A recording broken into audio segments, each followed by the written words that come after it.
This episode is sponsored by Global Medical Response, yet another sponsor that I have tracked down because they have a solution to one of the biggest problems we have in emergency medicine and healthcare. We often hear the term 911 abuse, but what I love is the concept that this should be a 3-tier system: ALS, BLS, and then the non-emergent element. With the evolution of telehealth and telemedicine, that third tier is now possible virtually. In 2018, Global Medical Response pioneered 911 nurse navigation. In communities across the country, GMR's nurse navigators use evidence-based clinical protocols to screen a patient's current condition, providing an appropriate resource to meet the patient's unique healthcare needs, whether that's dispatching a rideshare to an urgent care, an appointment at a federally qualified health center, or virtual care with a physician on the spot. The 5-level screening system ensures patients receive the right resource at the right time in the right setting to achieve the right outcome at the right cost. So as a huge advocate for our first responders' health and of course the people that we serve, this solves 3 issues. It allows the patient to have a far less expensive option when it comes to their non-emergent issue.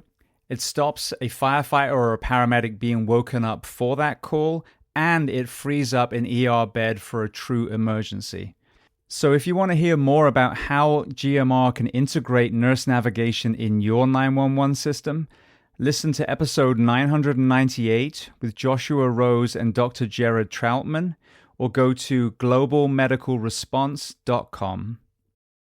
I'm extremely excited to announce a brand new sponsor for the Behind the Shield podcast, and that is Rescue One CBD. For any of you who have listened to this podcast for the last 8 years, you would have heard my own personal journey from using prescription pills after a knee surgery to finding CBD and having incredible success with that. I then saw my son's wheezing diminish, my wife's anxiety, and so many more kind of success stories. The problem is, though, I've also seen the stigma and misunderstanding about this incredibly powerful plant medicine. When it comes to workplace drug testing, it's THC that they are looking for. The concentration is high in marijuana, but there is a small amount in most CBD products. And with John being a veteran firefighter paramedic himself, he was determined to find a product that was pure, that would ensure there was nothing in there that would put someone's career at risk. So he developed a 3-tier system. The third-party testing facility tests to parts per billion, which is the most minute amount I have ever heard of in all the time I've worked with CBD. The results of every batch are posted on their website, so you can literally see the same results that they see from the batch that you are ordering. Secondly, they include workplace drug test kits in the order when you order it. So if you have any fears, you get to do it just to appease it, even though this is a pure and safe product. Thirdly, they've just finished a year-long study with the University of Maryland and Arcadia University, and firefighters from all over the country sent in their urine samples, and not a single person failed a drug test. So you have 3 different tiers of trust with this particular product. Now, they have different flavors for their CBD. For anyone that's had it, that's just the CBD oil. It does not taste good, so they found a way of making it more palatable. They have a sleep remedy that has terpenes in, again, completely safe. That one's called Out of Service. And then topical CBD, obviously, for aches and pains on the outside. Now, on top of all that, Rescue One is offering you, the listener of the Behind the Shield podcast, 15% off your order if you use the code BTS, as in Behind the Shield. And you can find all of their products, you can find all of the testing and understand why this truly is a product that you can trust by going to rescueonecbd.com, and you can listen to my conversation with John on episode 1011 of the Behind the Shield podcast. This episode is sponsored by Team Builder, yet another company that's doing great things for the first responder community. As a strength and conditioning coach myself who also trains tactical athletes, dissemination of wellness information is one of the biggest challenges. Now, Team Builder is the premier strength and conditioning software for tactical athletes, and there are several features that really impress me. Firstly, there is a full exercise library, so you, the personal trainer, does not have to create that within your own department. Secondly, you can send out programming, but also individualize, which I love. So you blanket program for everyone. Now you can tweak based on someone's injury, someone's need to maybe drop some body composition, rather than having to write a program for every single person on their own. TeamBuilder also allows you to build custom questionnaires to collate health and wellness data. It integrates with wearables. And I think one of the most important things is obviously it tracks. To me, it's imperative that we as a profession start tracking our people from day one and then over the full span of their career, therefore catching potential wellness issues and injuries before they happen. Now, if you want to try TeamBuilder, they are offering you, the audience of the Behind the Shield podcast, a free 14-day trial to experience all of the features. And if you want to take a deeper dive into TeamBuilder, listen to episode 1032 with Melissa Mercado, or go to teambuilder.com. And I'll spell that to you because it's not as you'd think, TeamBuildr.com. Welcome to the Behind the Shield podcast. As always, my name's James Gearing, and this week it is my absolute honor to welcome back onto the show Navy fighter pilot veteran and the author of Phoenix Revival, Kegan Gill. Now, if you haven't heard my first conversation with Kegan, which was episode 737, I urge you to hit stop, listen to that first, and then come back to this episode. His journey from training as a fighter pilot, the world record speed ejection that almost killed him, his mental and physical health journey downwards, and his healing journey is an absolute must listen before you transition into this conversation. Kegan leads us through the last 2 years. He had just been through a psychedelic retreat, opened the doors in his mind, but now it was time to find the tools that would work for him. So whether it was breath work, ice plunges, or working on his sleep, he takes a deep dive into the ongoing healing journey that each and every one of us are on. Now, before we get to this incredible conversation, as I say every week, please just take a moment. Go to whichever app you listen to this on, subscribe to the show, leave feedback, and leave a rating. Every single 5-star rating truly does elevate this podcast, therefore making it easier for others to find. And this is a free library of well over 1,000 episodes now. So all I ask in return is that you help share these incredible men and women's stories so I can get them to every single person on planet Earth who needs to hear them. So with that being said, I welcome back onto the show, Kegan Gill.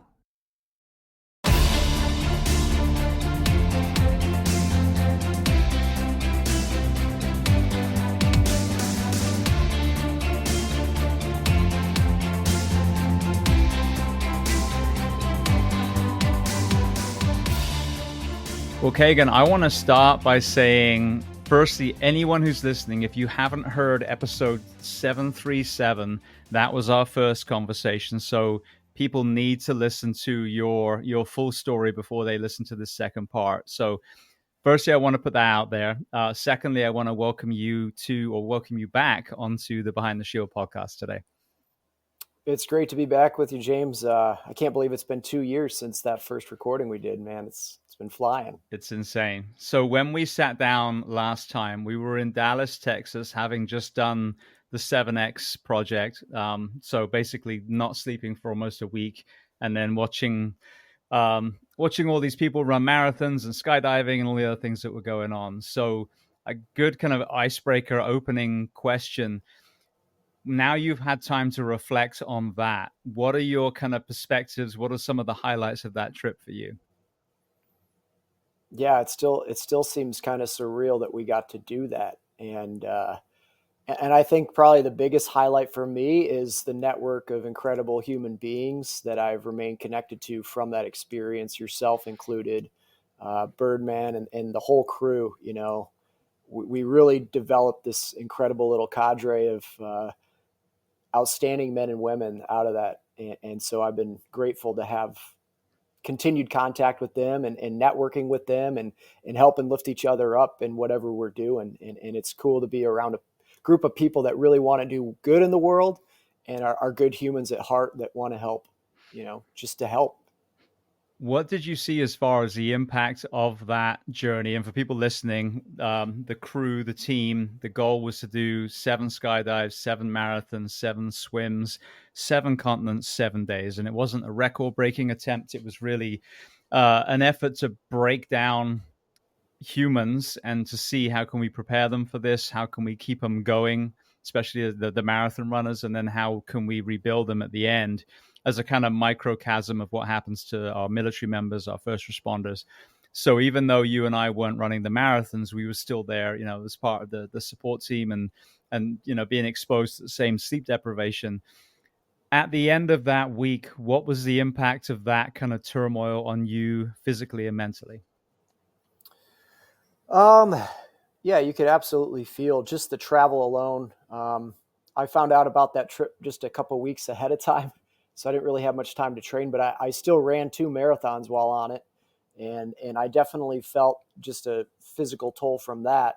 So imagining doing 7 of those, and the additional stress of all the travel and the continents and time changes, it's pretty remarkable what the human being is capable of, especially with health optimization tools and the right support team to see what they could do in that trip. And some of those guys were running those marathons, and it looked like they had fresh legs even on the 7th day, and they were still just crushing it, like way faster than I'll ever run a marathon.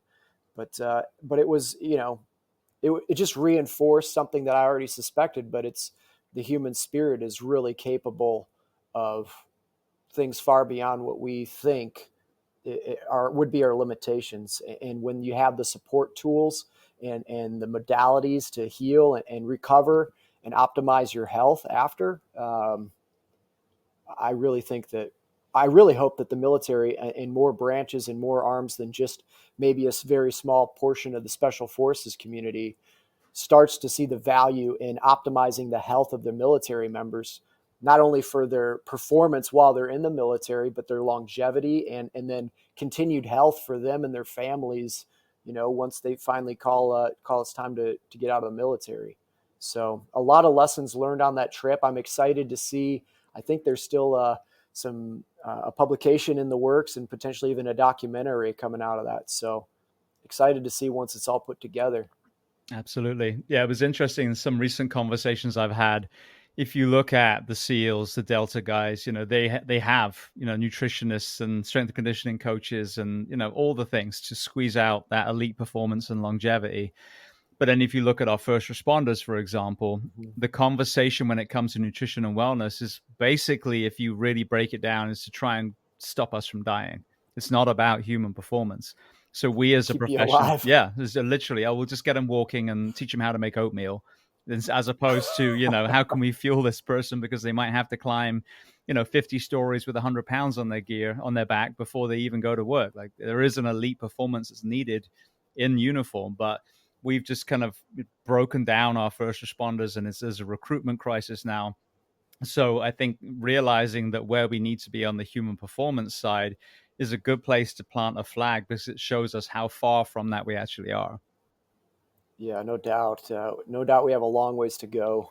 Just to get people eating better food and cutting out the booze culture a little bit, cutting out the pharmaceutical world that seems to patch people back together again and mask symptoms to keep them, maybe operating at some level. But I think there is a bit of an awakening at least occurring right now. There's so much information coming out about practical ways to improve your health and mental performance and optimize everything. And I think that's going to continue to spread like wildfire. And at least now people are talking about it, which I think is a big first step. But even in the strike fighter community, I mean, they're putting millions of dollars into training a pilot in order to be a pilot that's ready for the fleet, especially in the strike fighter community. And then to not take care of that individual and optimize their health while they're in service, not only does it reduce their performance, but you're also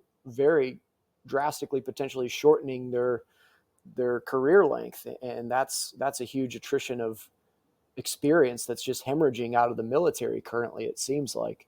And And the bar just keeps getting raised higher as far as the level of tactical knowledge you have to have, the number of things you're supposed to be able to do it within a 24-hour span of the day. And unfortunately, I don't see the support coming for the people that need the optimization of their health if they're going to continue to perform at that level for very long. What are you seeing as far as the impacts on the physical side in our pilots? Especially, there's a couple of areas. One of my friends is a helicopter pilot, and he was talking about just the stress on the neck and the neck Oh problems a yeah. lot of you guys have. But also, another conversation I've had is, in the fire service, we're realizing there's PFAS in our gear. And so there's that, carcinogen element as well. Mm-hmm. One would assume that maybe as you progress through, that maybe some of our military pilots have also been exposed to certain chemicals, whether it's jet fuel and the things that you work around, or whether it's actually what you're wearing. And that is an unseen killer as well. Yeah, I mean, there's a number of hazardous exposures that you get as a military pilot. You're getting exposed to, inhaling Jet A fumes on a regular basis. You are wearing a fire retardant flight suit that's coated in some sort of chemical to prevent it from catching on fire. You are exposed to high G forces. There was actually a really interesting article that recently came out in the New York Times. Actually, a couple friends of mine, Rosie and Slider, who were both Navy strike fighter community. I think they were both even served back in the day of the F-14s, but the article goes into depth about the way that pilots are experiencing G forces in a way that can create traumatic brain injury and disrupt the physiology of the brain in ways that we didn't really suspect before. But there's a lot of parallels between, especially the special forces community started to be acknowledging with operator syndrome and things like that, leading to PTSD symptoms. Well, the same thing's happening in the pilot community, and no doubt it's happening in the firefighter community and the first responder community. You are exposed day in, day out of all these stressful forces acting on your body, the high-paced lifestyle, boosts of dopamine and dropout from the extremes that you're operating at and on the verge of death at times, whether that be running into a burning building or a firefight or landing on the back of an aircraft carrier in the dark where you're at any moment just a couple seconds from death. You get exposed to that on a regular basis, and it causes disruptions on so many levels of your physical body, the stress on your spinal cord and spine, and the damage to your brain that it causes over time that accumulates, and in oftentimes insidious ways where it's very subtle and creeps on. You don't even know it's happening. But yeah, there's a whole line of it, and I don't think that any person that signs up for these jobs has any problem accepting that risk. But I think that the U.S. government owes it to these people to take care of them so that they can continue to perform and be of better performance while they're in service. And it makes no sense to me that financially even not to invest in taking care of these guys while they're in service and keeping them healthy in the ways that we now know are available. And I know that you are well versed in, and I am well versed in, and fortunately it's starting to catch on a little bit, but there are so many ways that we can heal the body and the brain that would be so cost effective at keeping people performing better and longer careers. Absolutely. Well, when we were at 7X, we got to Colombia, and I remember I did Cartagena. I did a little mini speech just because I could see the bond that was forming with all of us. And there was the VIPs, the people that paid, really funded the event and came along with us. There was the athletes and the support staff and everyone. And it really was, shared suffering like you would have in a boot camp, like you'd have in a fire academy. And I watched us all kind of bonding. And I remember saying, just be aware that once we all go home, there will almost be an element of grief. And this mirrors when we leave our military profession, our first responder profession, and that kind of loss of tribe. And there can literally be, depression and things that follow it. Did you feel any of that once we all went home? I did feel a little bit of that because we created such a bond in a short period of time. And it felt like we were back I was back in a squadron again, and we were on detachment traveling in a NALO in the Navy. Like it felt that same camaraderie and shenanigans and that shared sort of struggle of traveling all over the place and being shoved into hotel rooms and not knowing what time zone you're in. And then when you get to do that again with another group of people that was as outstanding as Birdman had assembled for that, absolutely, I missed the gang after we were gone. And fortunately, we've done a really good job, I think, of keeping in touch and making stuff happen to get back together again after the fact. Absolutely. Well, like I said, we talked about your journey up to that point in the first conversation. So I want to kind of pick up from a couple of years ago. So firstly, let's talk about the tools you continue to accumulate. I'd love to hear more about, the psychedelic side and how that's helped you, and then, the other things that you've started adding to your toolbox to continue this healing through the roller coaster of life. Yeah, as a result of getting the fortunate experience of getting to experience all these healing modalities that are sort of off the books at the VA or even mainstream insurance or TRICARE, I had something occurred that I didn't really expect along with that, and that was this sort of spiritual awakening that occurred, and this sort of having what I think the Buddhists would call like the path of Dharma, which is the path to ultimate happiness or enlightenment. And that was sort of presented to me through some of these indigenous medicines. And then I was very fortunate to get into a group called the Wisdom Dojo, which takes guys after they've gone through Veteran Solutions Program, Heroic Hearts Program, Mission Within. There's a number of ways, but they take a veteran who's been through a major psychedelic experience, be that ayahuasca or ibogaine, 5-MeO DMT, and then you take them from there, and then you start to teach them a meditation protocol. And this is, not that long ago, I would have thought this stuff was all just a bunch of nonsense. I literally thought that meditation was like an excuse for all these monks to hang out with their bros and nap all day. Like, I had no idea. And it is not that at all, for just to clarify for the record. And what I was fortunate to discover is this sort of merging of this sort of shamanic path to enlightenment, which is with the use of these indigenous medicines or psychedelics, along with this sort of yogi path, which is meditating your way to enlightenment, which is the hard way to do it, the slow motion way to do it that takes, people decades or longer even of living in isolation, living in a cave, of sort of cutting themselves off from society at times to get deep into themselves. Well, the way the Wisdom Dojo has seen it is that you can accelerate that process to the ultimate happiness, this path of Dharma, by giving, in this case, military veterans and first responders exposure to the shamanic path of seeing the top of the mountain, of what that, getting a little glimpse into what enlightenment is and what it feels like and where that is within all of us, beyond our five senses. And that's what you get in these indigenous medicine ceremonies, or psychedelic assisted therapy, if you want to call it that. And then you come back and then you teach the old fashioned way of getting there. But now you kind of know what it looks like at the top of the mountain. And it kind of helps you get up that path, and it allows you to drop into a meditative state much deeper, and that doesn't take decades upon decades. Now, you still have to build a very well-run practice that you do regularly and stick with. But the guys over at the Wisdom Dojo, you've got Eric Moose Smith. He's a former SEAL. He's the first guy I talked to there that really started getting me going on the program after I had gone down to Peru with Heroic Hearts. And then you've got Bill Filter. He's been basically a master meditation coach for decades. He's the guy who went sort of the old fashioned way of, going and living in solitude and doing retreat and meditating his way. And then we also have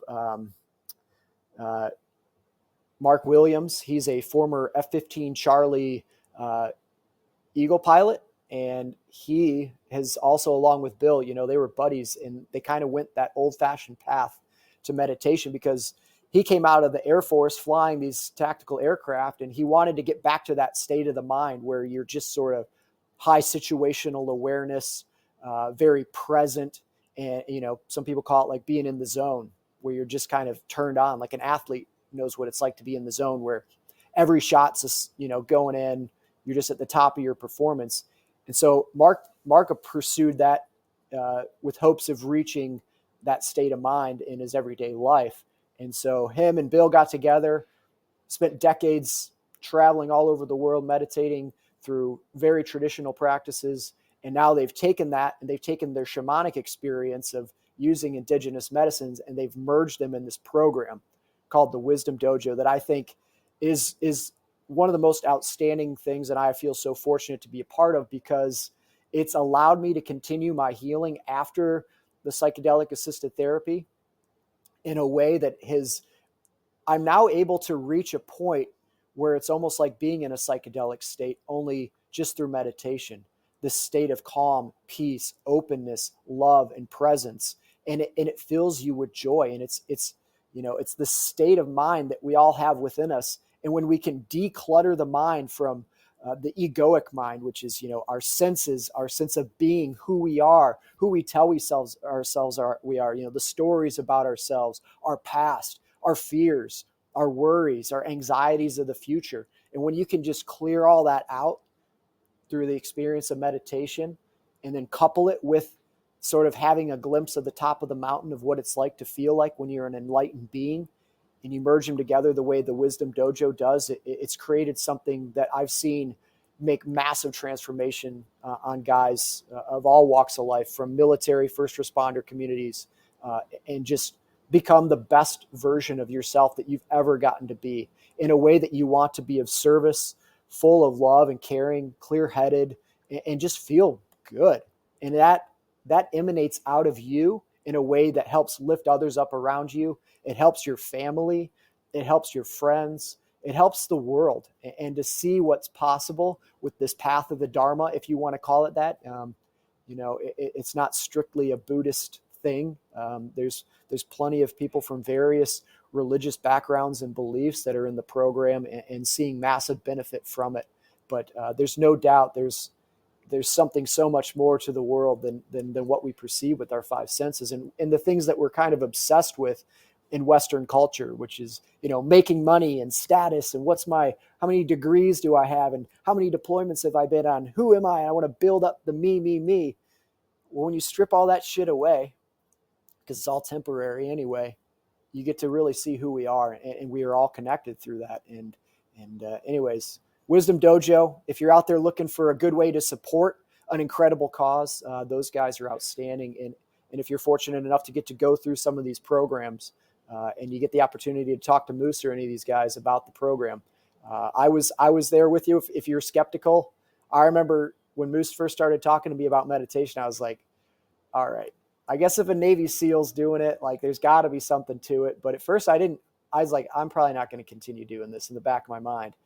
But I was glad that I stuck with it, because what it transforms into it has enriched my life in ways that I would have never imagined. It makes so much sense when I hear people that say they tried ketamine, or maybe they did a psychedelic, but it was on their own. To me, all you've done is open the basement door, but no one has actually helped you Absolutely. go in there and start sorting things out and throwing things away. So having the ability to kind of maybe turn the light on, like you said, with a guided ayahuasca, but then the meditation is the work, isn't it? I mean, that's really what you continue to do, and start unpacking and taking away power from things that were lying beneath the surface the whole time. Absolutely. And it's like defragmenting your hard drive on a regular basis. It just clears out this clutter and the panic and the anxiety and all the shit that can weigh on us, that's distracting us from just being alive and feeling good. And it has a physical effect on your body. When you have a calm mind, you sleep better, you engage more healthily with the people around you. You start to pursue the things that are more healthy to yourself. And just sort of naturally, I've drifted away from any sort of alcohol, any sort of cannabis, any sort of recreational drug, and a lot of unhealthy things that just become more clear in my life, that, like, I just want to feel good how I am. I don't want to mask that. I don't want to bring myself down with with something that clouds that up. And you just feel better than maybe, at least I feel better than I ever have back in the days when I would, drink a bunch of beer to like break the ice in a social setting and to fit in. And now that I don't need that, you know, I feel tremendously better. And not to say that, I'll even still have a beer on occasion. It's not like you have to be strict about it if you don't want to be, but it kind of frees you from the need of so many of these things that have sort of become part of our common society that bring you down over time and break down your body and poison your body. And when you get free of all that crap, and including all the clutter of your mind and your fears, man, I can't even explain in words how good that feels. One of the lesser discussed elements of first responder and military mental health is what happened to us from, arguably even in vitro through to when we put the uniform on. When you started down this journey, when you maybe had some of your ayahuasca journeys, and then in the meditation reflecting after, you had the highest recorded ejection as far as an aircraft speed. I mean, you had a massive TBI, you had this incredible downward spiral as far as your mental health journey. When you reflected, those are obviously big T traumas. Those are clearly going to be contributing. But were there any things that you unpacked that were unseen that maybe you didn't realize were also part of this equation?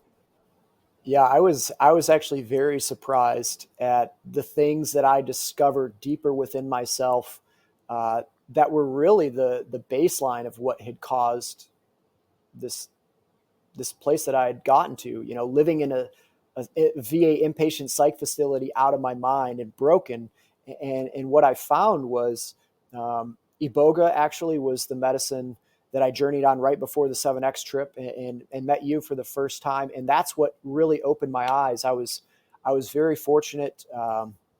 I went down with No Fallen Heroes, run by Wiz Buckley. He's a former Hornet guy, former Hornet pilot, and he funded me to go down to Awaken Your Soul in Costa Rica. And there I got to sit with iboga, which is what they make ibogaine out of, but it's got a variety of other alkaloids included in it as well. And we did it in a very ceremonial setting, with a shaman. And the gentleman who guided me through this, his name's Troy Valencia, who's actually opened his own retreat center now called Root and Wisdom down in Dominical, Costa Rica. He sat with me on my journey the first time with iboga. And while I was deep within that medicine, deep in this experience, he's also a trained psychotherapist. He went back with me to pre-birth while I was still in my mother's womb, and I got to experience all of these traumas that I had no conscious memory of prior, all of these things within my subconscious that were still there. And he helped me unlock them and re-experience them. And many of the things that had, I think, driven me to become a fighter pilot, many of these things were based in this trauma that happened when I was a child. And it was really, in many ways, it was an absence of love at a very young age through a number of issues that, are very personal. I don't know that I want to get into great detail on them, on a podcast, but I had these experiences, very, very young age, that basically made it where I didn't love myself or feel that anybody loved me. And then I think because of that, I always felt this need in my life, this anxiety almost, that I needed to prove to everybody that I was worth loving. And through that, I pursued, one of the hardest career fields you can, and became a Navy strike fighter pilot in that. But the way it was fueling me was through this rage that had been buried deep within me from this experience as a little baby. And it drove me, and it drove me. And you can run on rage. It's a very powerful fuel, but it burns out the motors real quick. And I think that in part was something that had happened to me is I had gotten, gone through all this physical trauma of the ejection, the comeback back into the cockpit, all of this. I think what was fueling me deep within was this sort of absence of love that I had, or didn't have. And once I saw what had happened, and I was able to sort of forgive the situation and understand it from my new perspective as a grown man, rather than the scared little child. Um, it opened my eyes, and I was able to release that trapped emotion that had been weighing me down from my heart my entire life. Now, without that extreme traumatic experience, I probably would have never become a fighter pilot to begin with. And I can't tell you how many other guys that I've met, especially in the special forces community, who've had very traumatic experiences at a young age that they've now uncovered through indigenous medicine ceremony and meditation practice. But once you can free those trapped emotions, you get to really become the version of yourself that not only loves yourself, but then can then develop compassion and caring for others. And that's something I don't think I had a lot of my life. I couldn't love everybody else around me because I couldn't even love myself. But it's amazing what can be at the root cause of these things, and it's not necessarily even these crazy traumatic experiences we may encounter through our service in the military or as first responders of running into burning buildings, and a lot of the people that I've been fortunate to meet have had similar things encountered, which is these sort of repressed memories, and if you can get to a place where you can address those. On rare occasion, I think people are able to do that just through years and years, if not decades, of psychotherapy. But these indigenous medicines are a great accelerator to that, especially when you're doing it with a skilled guide like Troy Valencia and some of the other folks that are out there at these well-run retreat centers. It's such an important perspective, though, and hearing you tell the story, I think just adds weight to it. One of my guests, Jake Clark, years ago said, he told me, basically educated me on what ACEs even are, the Adverse Childhood Experience Score. And supposedly, military first responders and prisoners you have an average of 6. I think it's out of 10. So that's pretty significant when it comes to the scale. And you look at the why. Well, a lot of us when we were small, if there was elements of trauma, then we want to be the protector. We want to be the defender. We want to stop other people hurting. And then also the busyness, the excitement of a military pilot or a firefighter. That also is kind of keeping that memory pushed down because you're too busy, trying not to die, for example.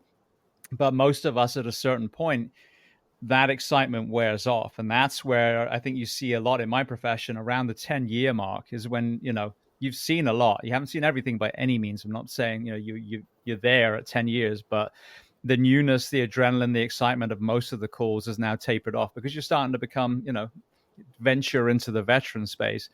And that's when I think a lot of these rear their ugly heads. So we look back and go, oh, it was what happened to you the last 10 years, instead of, acknowledging that right at the front door, a lot of us already have a lot of rocks in the basket. And so if we're not addressing that as a profession, that becomes a fractured foundation. So I would love to see, certainly in my profession, rather than using psych tests to just yes or no, select people, actually put mental health at the front door and give our probies counseling from day one and give them the opportunity to turn those struggles into strengths. Yeah, if they could find a way to fund that, that would be massively beneficial. I know in my recovery there was a lot of questions asked like, why didn't we, why don't we test people ahead of time with some sort of psychological testing going into the pilot community so that we have a baseline of this person's, mental performance? Because I had gone through all this, trauma with the ejection, brain injury, physical injuries. And then when I started to get all these testings, they ran me through a whole battery of like IQ testing and personality testing. But a lot of the things they were like, well, we didn't know what he was like before. So what are we supposed to compare this to? And so I know in that community, there's a lot of talk of like, shouldn't we have like a baseline of where this person's at in case something, and for what you're talking about. So maybe we can actually address issues before they fester and come out in ways that, lead to suicide and substance abuse and crumbling of people's families and loss of career and all the terrible things that we see so commonly.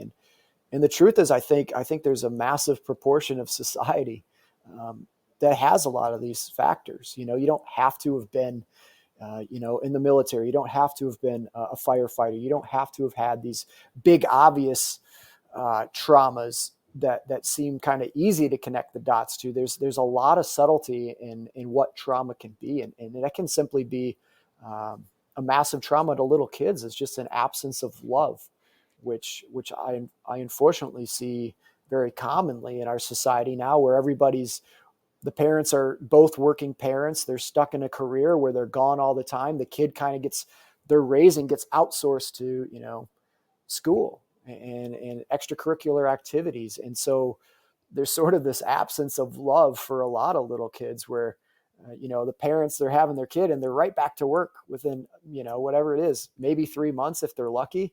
And there's not this bond with the mother and the father that needs to be there.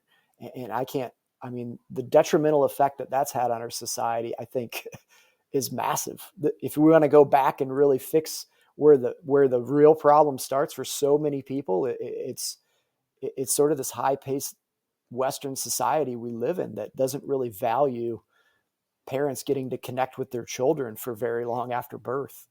Yeah, well, I mean, even again, my profession, one of the biggest things that I talk about is the firefighter work week. I mean, most of our firefighters work 56 hours a week. There's this recruitment crisis. So, I mean, it's not just now, like I was doing it years ago, but there's a thing called mandatory overtime. So you're about to go home, they tell you, no, another 24 hours, you got to stay. So the impact multi-generationally on, the children of my profession, this is why I'm trying to really kind of stoke the fires of the fight. Be like, look, it's not about you and your hero shit. It's about you fighting to be at home with your children when they're having that worst day, when the girl dumped them, when, they have that ballet recital, whatever it is, and they turn around and they see you in that chair. The impact that has on a child, 10, 15, 20 years, it can't be overstated. No, and it's sort of an epidemic right now, I feel, and things just keep getting faster. And when that little kid doesn't form that strong bond with their parents at birth and learn to be loved and get to experience and bask in that warmth, they can't love themselves. And the way that manifests as their life progresses is, I think, a huge factor in what we're seeing widespread throughout our society right now. So many people dealing with drug and alcohol issues, dealing with mental health issues, and just, there's a lot of other factors that are exacerbating that, from our terrible food system to poison in the water that everybody's drinking, to just getting pumped full of, at the first sign of any problem, they're getting pumped full of pharmaceuticals as little kids. Like there's just a bombardment of toxicity in our society right now, and we're seeing it just manifest in ways that's very detrimental. And the good thing is, I think there's podcasts like this and you and sharing this kind of information. I think people are starting to wake up to it, and we want to do it differently. Yeah, I'm an incurable optimist, and I think we're at the beginning of a renaissance. I really do. I think a lot of the lies have been exposed. I think a lot of the paper tigers have been exposed. These people that call themselves leaders, that pay themselves, accordingly, that when called to lead, we watch them fail. I mean, I think COVID's a good example of that. So I think now I think there really is an awakening. Is it everyone? Of course not. But is that sensible middle ground growing? I truly believe it. And I think we're going to see some exciting, years to come, hopefully. Yeah, I like you, I'm very optimistic, and I feel that pendulum is starting to swing in the other direction. And there's sort of this, you're not going to see it on the news necessarily. You're not going to, they're going to do everything they can to not talk about what's going on, really, because it's going to take the power away from the few and disseminate it back into the people, just giving us back our health, our mental health, our wisdom, and reconnecting us to one another in ways that I think we've sort of forgotten in this country in many ways. But I'm excited to see where it's going, because I can feel that momentum, that momentum shifting. Absolutely. Well, one area that I've talked about a lot in the first responder mental health space is that no one was really talking about it. There were obviously the pioneers, but most of us really weren't talking about mental health 10 years ago. And then there was a kind of paradigm shift around 10, 9-ish, where all of a sudden it was just in our face and we couldn't turn away anymore. And so there was the kind of smash the stigma conversation for a long time. But I feel like we've got stuck there. And where I think the messaging needs to go, and obviously, based on your experience amongst so many others, is not the, oh, I'm going to live with my PTSD conversation, the kind of sad one where they've got their dog and, they tell the story over and over and over again. It never progresses forward. And that's not me casting shade. It's just there is that messaging out there. I think Yeah. the hope of post-traumatic growth, the resilience that is forged from identifying what were the struggles, what was the pea beneath the mattress, and then working through it, and now that becoming, a beacon of light, you becoming this more resilient version of yourself. So talk to me about that kind of concept. Who are you now versus who you were, and is there an element of Kegan 2.0, a more resilient beacon that you are now? Yeah, absolutely. I mean, the place where I was, just to give a short recap for people who maybe didn't listen to the first episode we recorded, I was given a delayed onset PTSD diagnosis after, being through an extreme trauma of high speed ejection, traumatic brain injury, broken neck, arms, legs. Spent a couple years rehabilitating, over a dozen trauma surgeries, reconstructing me, putting Humpty Dumpty back together again. And after 2 years of rehabilitation and overcoming prescription drug addiction to all the pain management medications I was receiving, I returned to the cockpit and flew F-18s again. And while it seemed that, that was the happy ending to the Disney movie, it ended up, there was a lot more to the story, in that as time progressed, and then getting another exposure to a potential TBI through a rapid decompression of the cockpit, I started to experience massive debilitating effects from traumatic brain injury that was initially just recognized as a PTSD diagnosis. Like, oh, you're not feeling like yourself. Oh, you're not sleeping. Oh, you're feeling depressed. You're having anxiety, concentration, all the things, all these symptoms that have presented themselves in something that's diagnosable in the world of psychology, which was a PTSD diagnosis, or now called PTS. Um, well, where my standard treatment led me was, here, take these pills. Let's try some SSRIs. Let's try some antipsychotic medication that'll help you sleep at low dosage, called quetiapine or Seroquel. And what those things did was they masked some of the symptoms. But meanwhile, that underlying physiology of my brain that was physically damaged and not working properly, causing all sorts of impairments, uh, from hormone production to mental function on so many levels, and physical performance. Um, all of that just went masked, and those symptoms got worse and worse with time as the dosage of those medicines continued to increase. And it led to me being medically retired, and then continued treatment through the VA system, which was largely, you just have to take these pills every day, multiple times a day for the rest of your life. And when they stop being effective, what we have to do is increase the dose, which means even greater side effects, even more detrimental effect to your body of the toxic effect that those substances can have. And that physiology just continued to get exacerbated. There's this TBI component that was just screaming for help, but everybody just put a PTSD diagnosis on it and just focused on the symptoms and managing that through masking them with pills. And that led me to the point where my wife came in. I was completely naked. I had shaved off my hair, my eyebrows, my facial hair. And, all I had on was a black plastic garbage bag I was wearing as a cape, because I thought I was some sort of superhero that was going to go out into the snow and fight crime. So I ended up getting a trip to the emergency room, getting who knows what all dumped into my body with psych medications. And then I ended up living in an inpatient psych facility for, I think, about 40 days, which was tremendously traumatic in itself. The way people are treated in those facilities, the way American veterans are treated in the facilities, and anybody else who is unfortunate enough to have to go into the custody of one of these, non-private versions of these facilities. It's it's traumatic, and you're treated in the same way that you would treat an enemy combatant in a prisoner of war situation, by being confined, by being sleep deprived through absurd policies requiring the staff to come into your room every 15 minutes to wake you up with a flashlight to make sure you're not hurting yourself. Now, you take somebody who's in a psychotic state, who's already on the upper edge of their fight or flight nervous system, just on edge, and then you have people bursting into your room all night. Even if they don't shine a flashlight right in your eyes, you're on high alert and you hear them coming and you cannot sleep. You're fed just ultra processed garbage food. You get to go outside maybe once a week into a concrete yard surrounded by metal fences and brick buildings.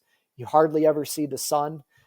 This is what you do to break somebody. And you take perfectly healthy military members going through survival training, and you confine them, sleep deprive them, malnourish them for just a few days. And physically, mentally robust military members from the special forces community or fighter pilot community, they start to have auditory and visual hallucinations. They start to have delusional thoughts. And that's a perfectly healthy person.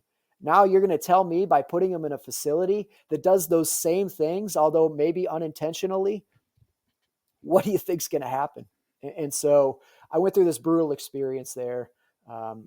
Eventually I was fortunate to get out with the support of my family, but I was broken. I was on, I had already very much contemplated suicide before going into that facility, as my symptoms got worse, as I lost my career, as I separated from the community that I'd worked so hard for my life to become part of.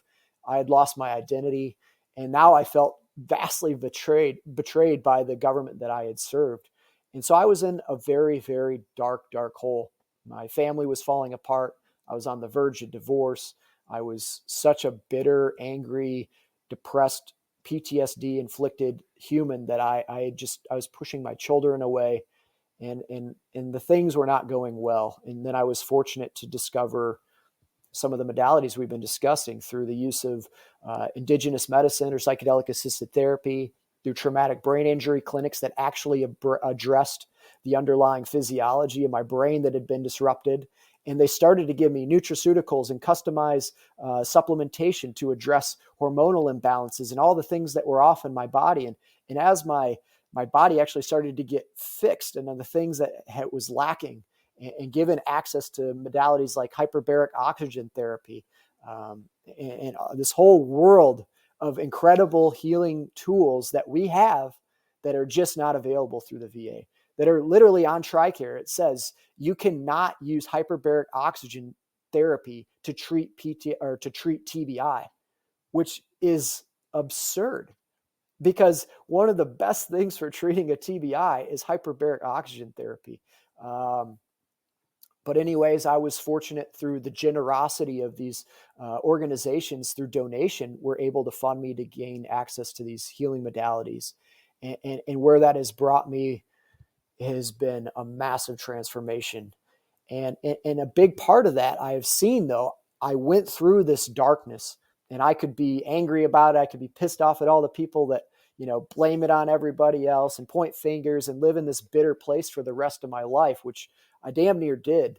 But now that I have this perspective, I feel that I went through that for a reason. There's a beautiful quote by Carl Jung, and it's, in order to grow to reach the heavens, we must have roots deep into hell. And by having these dark experiences in our life, it can often enable us to grow to new heights. If you can get through that darkness, if you can, tend to that little ember of hope that may still be in there, even when you're locked in a psych facility, getting literally tortured with sleep deprivation and medications being forced upon you. If you can still find that little ember of hope and kindle that fire, that can turn into a massive warmth that can raise you up and explode out of your heart and emanate into your entire life. And I'm saying every human being is capable of this. You don't have to, have anything special other than just believing in yourself and believing that there is a possibility that you can get better. And I'm here to tell you, there is an entire world of healing, which is largely based on you simply changing simple lifestyle habits. The biggest components of this, you don't need funding to go on a medicine journey. While that can certainly accelerate the process, you can do a lot of this on your own simply by changing the way you eat, changing what you consume in food, water, personalities around you, toxic lifestyle. There is a lot of toxicity in our society right now. And if you can start to eat whole foods, if you can start to look at the labels and it doesn't have to be a restrictive diet. It's not like you're counting calories, but just by not eating all the poison that's on 90% of the shelves at the grocery store, by shopping around the perimeter of the grocery store, getting organic produce, going to the farmer's market locally if you can is even better. Eating healthy animals, if you're a hunter, or finding things that have been grass-fed, pasture-raised, things like that. When you eat healthy food that comes from healthy soil and healthy places, healthy, happy animals, that goes into your body and it literally becomes you. It goes into your cells and becomes everything that makes you up. And that's probably one of the biggest things that you can start doing right this second that will make a drastic impact, is just stop putting the toxic processed foods into your body. Start drinking clean water. If you pour water out of the tap from a city faucet and it smells like chlorine, that's destroying your gut microbiome. That is making you sick. You need those trillions of organisms that live within us, that is basically like a second us, has drastic influence on cellular function, physical function, mental function. Everything in your body is dictated by all these little guys that live inside your gut. And when you can nourish that and you can start to cultivate a rainforest of diversity within there, rather than freaking wiping it out every time you drink a bunch of tequila shots or pound a bunch of city water or drink a soda, all these things, high fructose corn syrup, that just wreaks havoc on your entire body. And again, you don't need special funding. All you have to do is make the conscious effort. Nobody can make you do it, but I'm here to tell you are more than capable of healing yourself and growing and transforming yourself just in what you consume and just in the people you're around, by turning off all the social media nonsense, all the bickering on the news channels. It's not serving you. Cut it out of your life. Build back with things that make you feel good about yourself, make you feel good about your friends, family. Be around the people you want. You have control of it. You have to be the captain of your own ship, as my friend Andrew Marr always says. Anyways, I kind of went on a tangent there. I don't know if I answered your question. Yeah, but no, you did. I had fun doing it, whatever that was. Well, you hit on a few points. The first one, obviously, I'm going to pull out, and everyone listening knows this is one of my biggest kind of dead horses that I flog, is sleep deprivation. You've got, as I mentioned, these firefighters is my community that are just being worked into the ground, being told to stay extra shifts, which is another 24 hours without sleep. And again, you imagine in a fire station waiting for a call, we're either up actually running calls, or you got that, one eye open element waiting for that call to come in anyway. So before we hit record, we talked about 62 Romeo, Robert Sweetman, as far as, you finding help with your own sleep. So talk to me about focusing on your sleep specifically and what impact that's had on your physical and mental health. Yeah, just for people that don't know, Robert Sweetman, he's a former Navy SEAL. He lost a very near and dear friend of his, which kind of put him on this path of wanting to figure out why are guys committing suicide and how could he help? And so what he's developed is 62 Romeo. It's a nonprofit organization that helps first responders and veterans get better sleep. And a lot of his work is based off the book Why We Sleep by Dr. Matthew Walker. But when you go through his course, through his online curriculum, what you get to do is you get to step by step see all the ways that you can help to produce better sleep. And maybe even more important than what I was just talking about with food and water and what you consume or are around all the time, getting sleep is the foundation to our health. And Rob saw the vast importance of that. If you're not sleeping well and you continue to run in a state of sleep deprivation, your life will start to fall apart around you. And maybe you can run like that for a period of time, maybe even a decade, maybe even 2 decades. You've been running in this world of sleep deprivation. but it's accelerating your aging, and it's causing every single cell in your body not to recover. And when you start getting good sleep, your life will transform.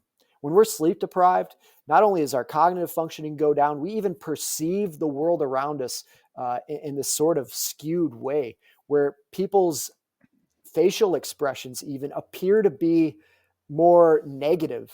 Like we'll have a conversation with somebody when we're sleep deprived, and we'll even interpret their facial expressions and speech and mannerisms as a way that's maybe this person's angry with me or bitter or upset for some reason. That's not actually the case. We even perceive the world in a more negative light with our human interactions when we're sleep deprived. But not to summarize the whole book. I highly recommend picking up a copy of that and looking up 62 Romeo. But the profound effect of just simple tools to help you sleep better was transformative in my life and a massive step in the right direction. And a lot of this is just cutting out things, even caffeine. Even if you just have 1 cup of caffeine in the morning, 1 cup of coffee, let's say, the half-life of that caffeine is about 12 hours. So even 12 hours later in the day, even if you just had that at 8 a.m., now at 8 p.m., half of that caffeine is still active in your system. Now, if you're one of these people like I was, who's running on caffeine and nicotine all day to stay awake, well, then what do you need at night to cut back and ease off? Now you got to pour yourself some whiskey or have some beers to ease yourself into sleep. And what that does is massively detrimental to your sleep. Or if you're having to take Ambien or any sort of sleep medication, you're not getting restful sleep. You may be getting into some state of unconsciousness, but it's not in a way that's actually healing your body the way that restful sleep can. And by reducing or cutting out caffeine, by taking out alcohol, having alcohol in the evening, even if it's just 1 or 2 drinks on a regular basis, it does not allow, now your body can't get into deep sleep anymore. You're not getting restful sleep. And over time, that'll take effect on you. You won't retain a lot of things.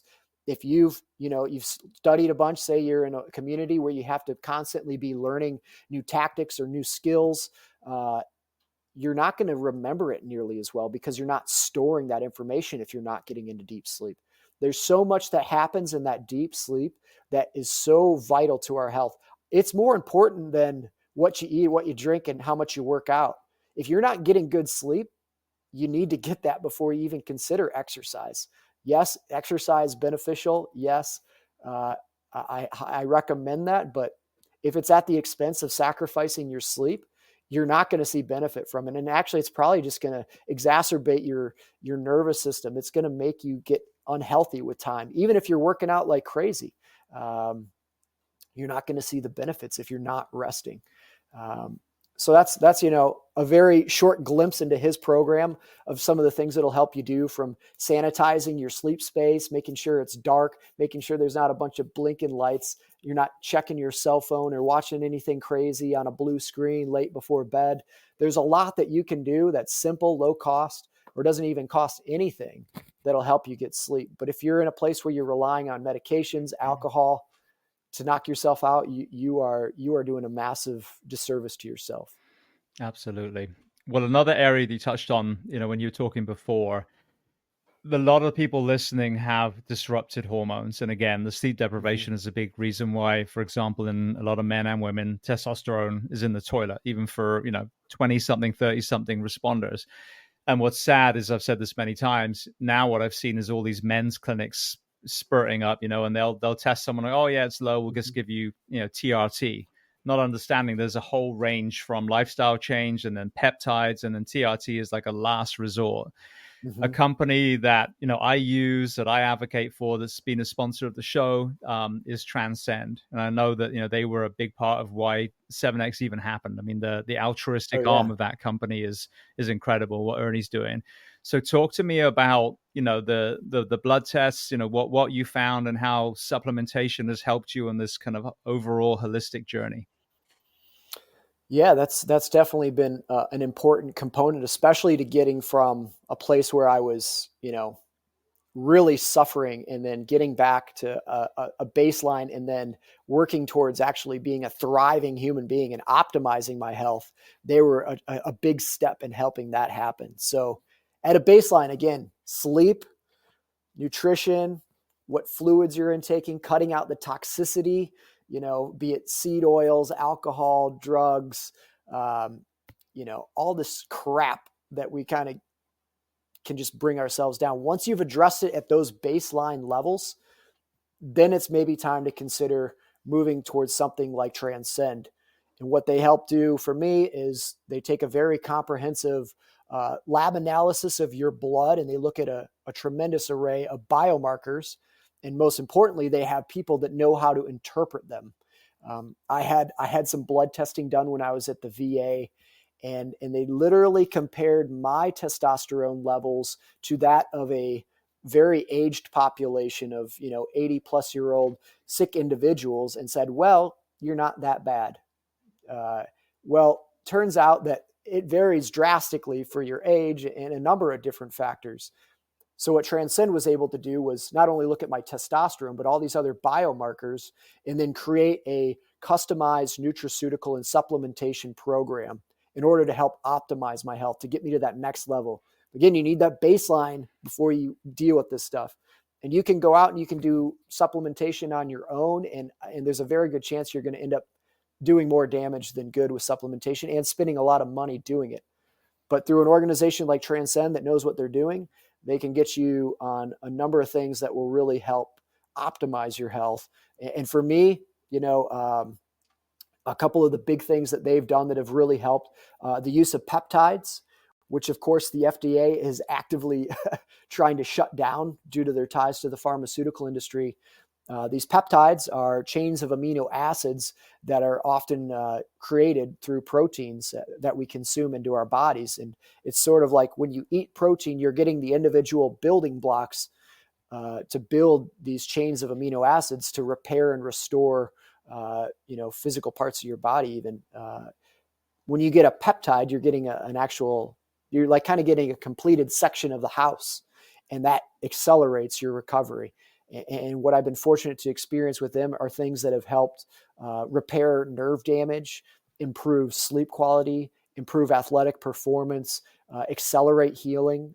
There's one that, called BPC 157, Body Protective Compound 157, and that compound actually, some people call it the Wolverine peptide, because it allows your body to regenerate at a faster rate. So if you have a shoulder injury like I had, from my arms almost getting ripped off in this ejection, to spinal cord problems, to all these different ailments and sores and aches and pains, you can put this stuff in your body and it'll actually accelerate that healing, decreasing inflammation. It allows you to recover quicker from exercise. It allows you to sleep better.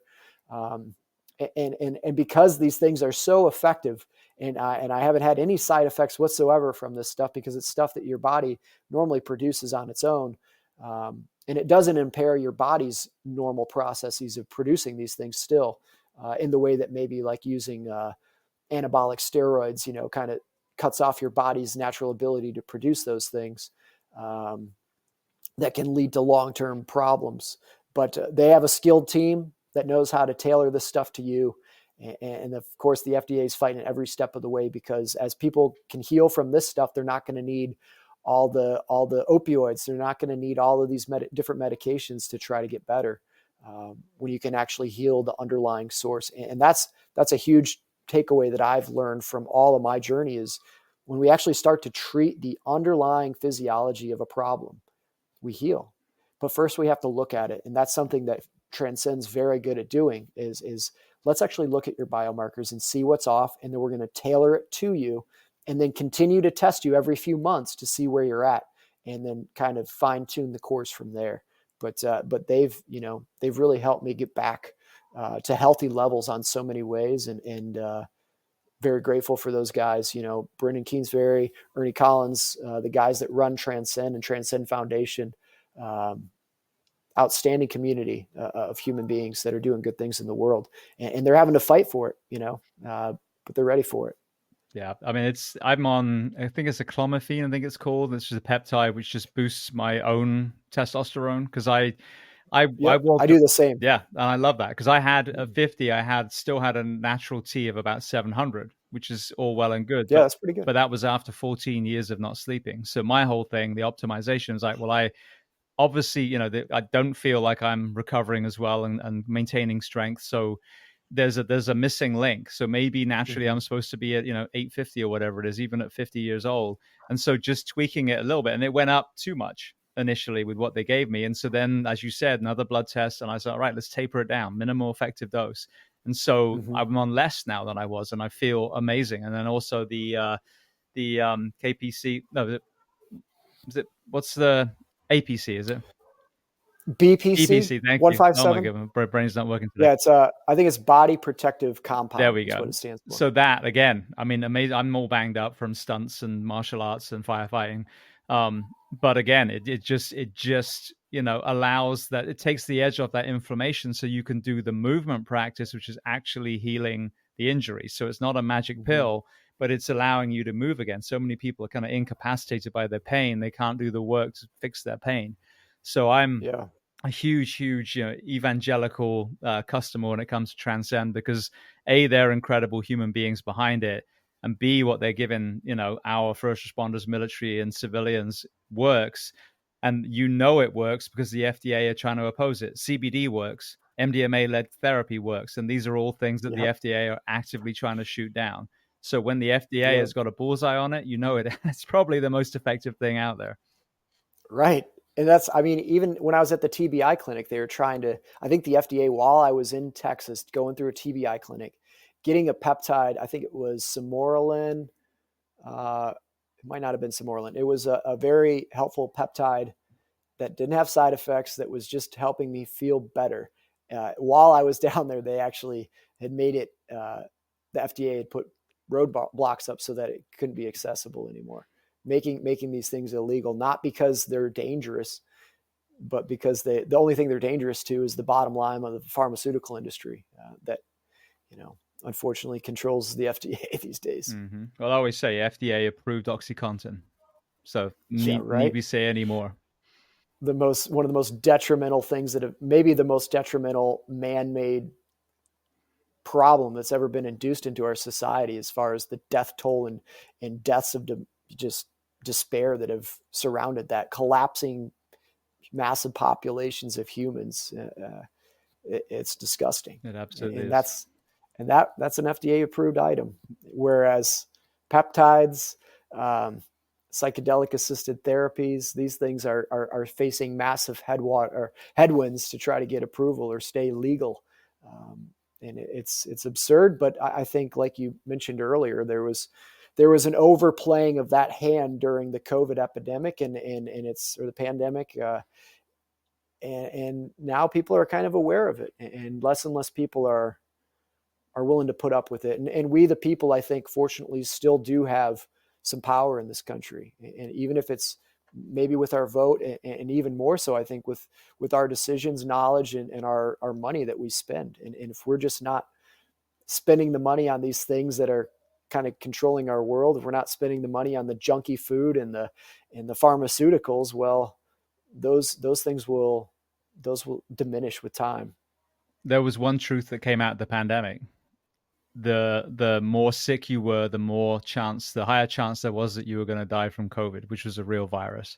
So the only thing that we should have been focusing on, the main thing would be, let's make our nation healthier again. And after 4 years, Yeah. we got fatter and sicker. And that spanned both aisles of the political, alleyway as well. So clearly it was never about health. If it was about health, you had this captive audience. Everyone was glued to their screens. Imagine what you could have done. You could have put healthy food back in schools. You could have bolstered PE programs and local parks and all these things, but none of that happened. Zero. So Right. there's your sign. If they actually cared about the health of the nation, 2025 would be, we'd see that obesity line finally for the first time start to go down instead of up. But it's a continuous line, and our kids are getting type 2 diabetes and their spines are all crooked from inactivity. So it is up to us, the people. You trusted your government for 4 years to handle the world's biggest fucking red flag of our ill health, and they completely disregarded it. They politicized it for their own personal gain, and we came out worse than we went in. Yeah, it was about a business model and profiting from it, not for curing the problem. And in a way, I'm grateful that that all happened so that we can sort of have this awakening that's it's making us realize a lot of kind of ugly truths that have been insidious within our society now for decades and even longer. And with that awakening, I think we're going to see just a dissemination of this knowledge and the fact that we really do get to hold the keys to our health in our hands. And probably the greatest medicine out there is teaching people how not to need any. And the reality is that can be, for so many different ailments, that's the case. We can really take control of our health through our own decisions and what we put in our bodies. And yeah, you really get to hold the keys. Absolutely. Well, you have a book coming out, Phoenix Revival, January 21st. So, talk to me about when you decided to actually start putting pen to paper, and then what were the cathartic elements of that process, and then maybe what were some of the negative elements of pursuing the book? Yeah, so it was probably about 3 years ago that I really started feeling a need to share my story. It was actually something through indigenous medicine that I felt this very big push to, hey, you need to share what you've been through so that you can help others in that dark corner. And in the process of writing it all down was incredibly healing, to relive some of the traumatic things that had happened and to be able to write about them emotionally on a very vivid and descriptive way kind of forces you back into those moments, which in a lot of ways helped me process and come to peace with many of the things that had happened from, you know, kind of the dysfunction I saw in the VA systems, the mental health system, uh, the struggles that I faced coming back and nearly losing my family. I was able to really gain a lot of peace with that and some clarity moving forward. So the process in itself was incredibly healing for the writing. Some frustrations through the process. I've seen, I think I kind of went into this whole thing. I'd never written a book before. I wasn't even much of a writer when I was in high school or whatever. I had never excelled at that, but through just sitting down and writing an entire book, it helped improve that skill. But I was naive in that uh,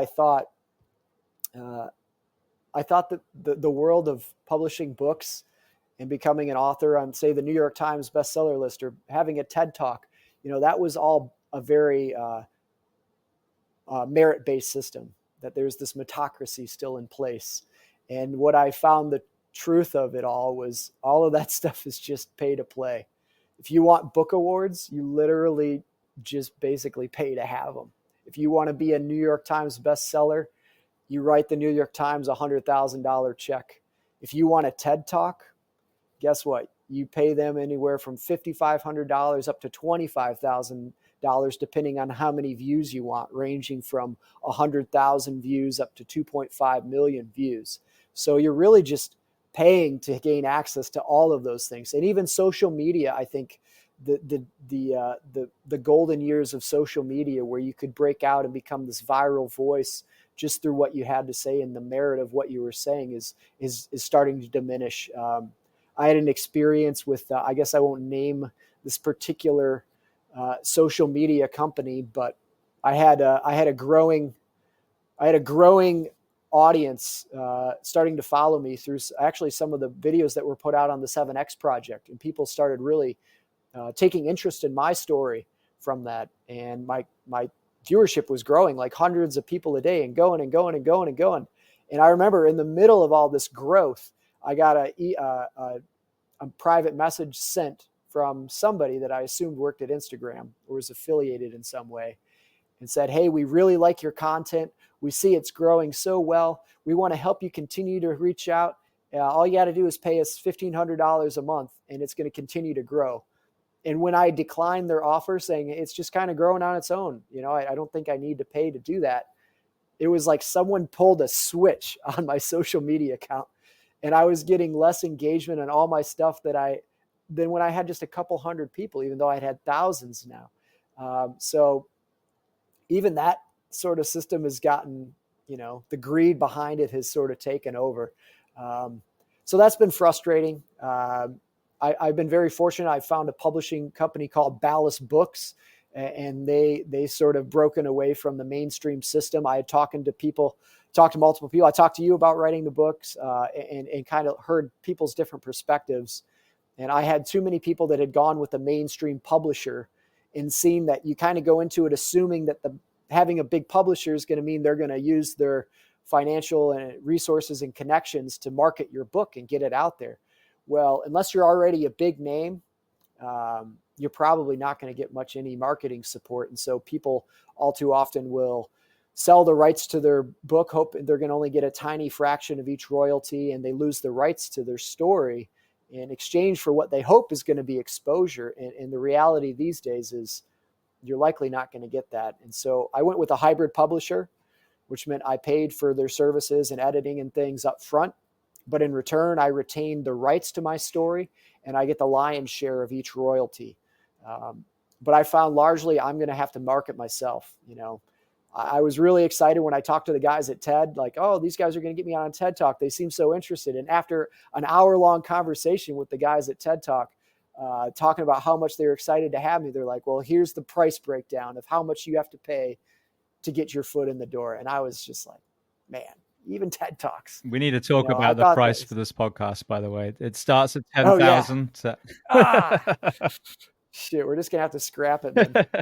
I got like a shoestring or two. I'm gonna delete your last one too, then, fucker. Dang it! It's everywhere. It even got James. Well, speaking of the Instagram thing, I got shut down about. This is why we haven't seen each other yet. Yeah, it was, I think, October. What? And all I ever share is clips from my own podcast, my guests, and then I just repost all the beautiful, moments of kindness, the heroic rescues and police and fire, and just like uplifting stuff. Yes, and I always credit whoever's, if it's been shared by the original person, it's all on there, and so hopefully it will send people to them. And I had like over 9,000 posts over the, whatever it's been, 8 years. I think I started Instagram when I started the podcast, and then within the click of a finger, I got messaging saying that I had breached copyright. And then I wasn't like given a slap on the wrist. I was completely shut down. I think it might be for 6 months. I'm not sure, but regardless, like shut down. Did they even say why? They said copyright, but I mean, we're talking 9,000 posts where no one had a problem at all. When I signed on to the new Instagram account, the first thing it tells you is, let it be known, anything you post on here is allowed to be shared by anyone else on Instagram. So, I mean, that's what it's based on, is we share each other's stuff. We're sharing the messages. We're sharing, my podcast, my video, I want people to share it. That's the whole point. But I think I call bullshit. I really do. And I've been, middle of the road with like Gaza, I mean, people just don't want to talk about that, but I refuse to just sit complicitly while innocent women and children are murdered, so, and I'm not out there preaching anything. I'm just sharing, stories when that's happening. Like, hey, it's tens of thousands of children. England, America, are you going to have any fucking backbone and do something about this? But never anything controversial but just, and I've got a funny feeling that probably put a little bullseye on. How dare you advocate for people?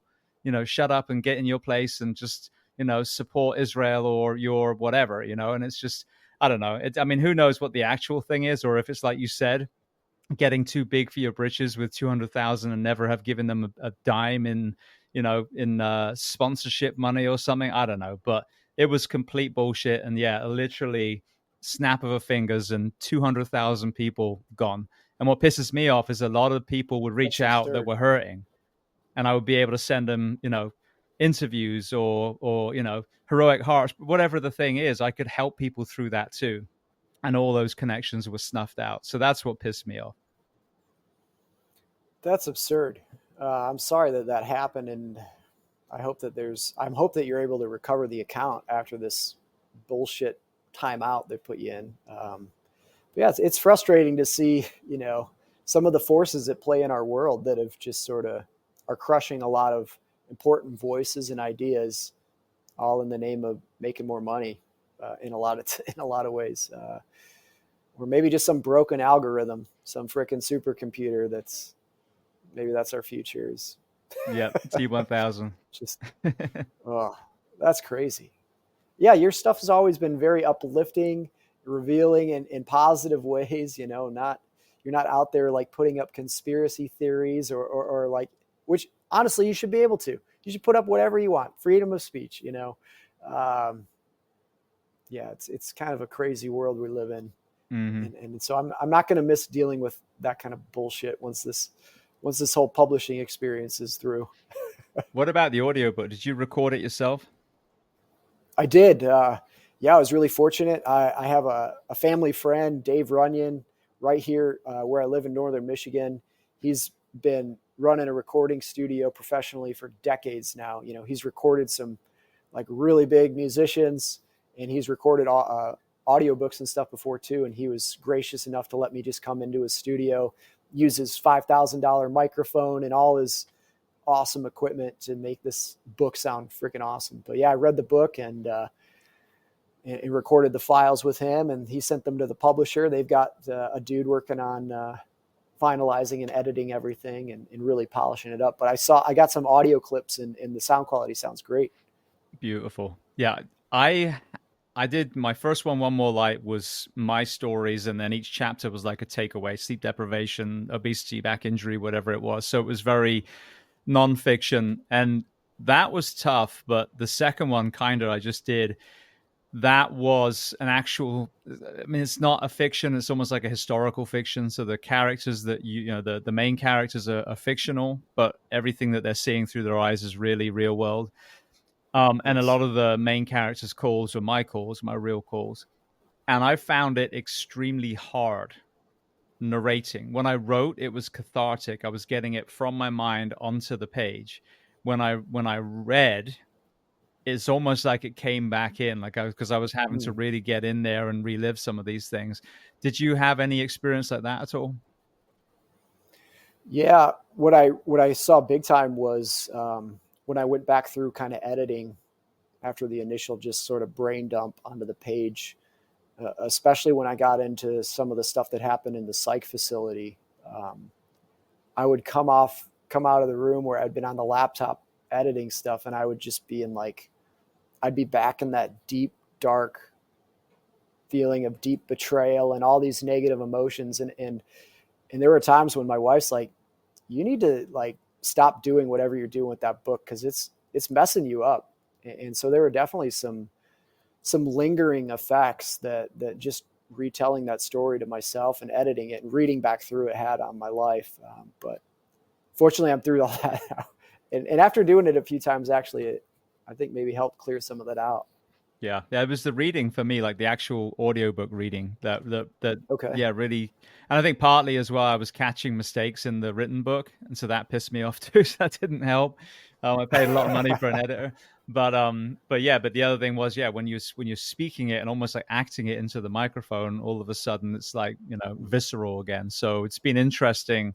The writing, like I said, was cathartic, but I almost found it was you know, in some ways almost re-traumatizing when you were actually physically speaking it, when you were reading it, reliving it with some of this emotion. But it's a good thing because it's still part of the process. And when I was done, like you, when I was done with everything, then there was this big kind of emotional exhale, like, okay, now this shit is done. Some exposure therapy. Mm-hmm. Exactly. Well, for people listening, as we said, January 21st for the paperback. Is that when you're hoping to put the audiobook out as well? Yeah, I think we're still on timeline for all of it to release together. It should be on hardcover. We have a paperback as well as ebook and then Audible available. So you'll have audiobook option and yeah, you can hop on now. I'm not sure when this releases. Maybe it's going to be right around the release date anyway. So you should be able to find it on Amazon. And if you get one, please leave me a review. That really helps to boost the visibility of it and get this story out to more people to share, which is really kind of my calling in life now. I feel is to share my experiences to maybe maybe if it's just one or two people, they get a copy of this, and it it helps them put that pistol down that they were going to end their life with, or whatever it may have been. It was worth it. And so, yeah, thank you for helping me spread that message. And I know you're doing so yourself, and the world needs more of that. Absolutely. Well, we're all, again, I would say this all the time, we're all part of the same tapestry, and that's what's beautiful. Some people might listen to me and something that I say resonates, and other people need, you to say it so that it resonates with them. So that if there's all these voices out there, there's a big drag net that hopefully will get almost everyone that needs to hear what they need to hear. So with that being said, it's a good segue. Talk to me now about the speaking side that you started creating. Yeah, so it just actually, again, through folks I met on the 7X project, got me into the world of professional speaking. And it's never what I thought I'd be doing with my life, but sharing my story in person has been incredibly enjoyable. Getting to feel the emotion of people as I share the story and see the impacts it has, of people in tears and standing ovations, like to feel that energy reflected back at yourself is something that you're putting out, and people coming up afterwards and saying, this is incredible. I'm going to tell so-and-so about it. I have a friend who's struggling. I have this. I had my own personal journey through this, and now I see a way forward. And so it's been incredibly powerful, and really something I've really enjoyed doing. It's the challenge I found faced with that, similar to the book world, is in order to get representation and marketing and things. It's all pay to play, and I haven't developed the financial stability at this point to really invest a lot into my speaking career. So I'm really just marketing myself and trying to get the word out. But if you're listening to this and you have an event coming up and you'd like a incredible inspirational story, I can really tailor mine to any format, time, audience that will fit really nicely. And I've spoken at this point at everything from I got to do one of Jesse Itzler's mastermind retreats through Chris Hoth, who was on the 7X project, the coach who helped train all the athletes, got me connected with him. I've done universities, I've done nonprofit fundraisers. I did a high school commencement ceremony, corporate events, and all sorts of stuff in between. I've got a church group actually that recently reached out to me to come talk more about the spiritual side of my experience. So I can really tailor it to whatever you got, and would love the opportunity to do so. Beautiful. Well, for people listening, where are the best places to find you as far as the internet and then social media? Yeah, you can visit my website directly, kegangill.com, which is spelled just like you might see it in the little window here, Kegan, last name Gill, just like the fish, Gill, kegangill.com. That has links to my social media account. It has resources for veterans or first responders looking to apply to these programs, or for people who are looking to donate to some of these causes to help support them. I have some great organizations on there that you could help share with. There's also different videos of me speaking and podcast links on there, or you can just type my name into whatever podcast platform you like to use, and you'll probably find at least a dozen plus different podcasts I've already been on and counting. You can also find me on Instagram at Kegan Smurf Gill. You can also find me on LinkedIn. So there's a ton of different ways to get a hold of me. And I'd love it, even if you're just somebody who, maybe needs a little guidance with what you're going through. I'm always happy to help, point you in the right direction. Beautiful. Well, mate, I want to thank you. It's been such a great conversation, such a great addition to episode 737, where, like I said, we kind of really went through from year dot, but seeing all the things that have changed in the last couple of years and this incredible toolbox, this actionable toolbox, and the meditation group that you mentioned as well. There's so many takeaways from the second conversation, and obviously the book and the audio book. I'm sure a lot of people are excited to read and or listen. So I want to thank you so much for being so generous with your time and coming on the Behind the Shield podcast today. Thank you so much for having me, James, and helping to spread positive messages like this. I hope Instagram gets their head out of their asses and and sees what they've done was a massive mistake on any levels. But I appreciate it, and it's great to catch up with you and see you again. I hope to catch you next time I'm down in Florida again, and I really appreciate you having me on.